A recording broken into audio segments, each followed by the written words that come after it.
Midfielder Andy Polo is no longer a part of the Portland Timbers. The club terminated his contract following allegations of domestic abuse. Earlier this week, the Timbers suspended Polo after his former partner, Genesis Alarcon, spoke on a Peruvian television program claiming he was physically and emotionally abusive. A Washington County police report filed back in May of last year details allegations of domestic violence.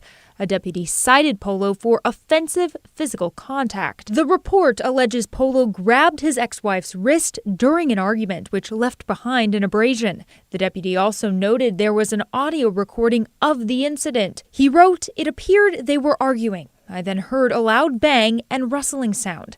A female voice yelled out and a child was screaming and crying in the background." The Timbers knew about this May 23rd dispute. In a statement, the club wrote, "We deeply regret not suspending Polo immediately, especially considering the troubling new details of abuse that surfaced this week. It was a failure on our part and one that will never happen again." We live in a world where these things happen. That's a reality. And it's how you address those things, how you move through those instances to ensure that it doesn't happen again, to ensure that it's not a part of who you are as an organization. Stephen Lewis is on the board of directors of the 107 Independent Supporters Trust, the nonprofit that drives the Timbers Army and Rose City Riveters. He says it's deeply disappointing that news about these allegations didn't come from the club.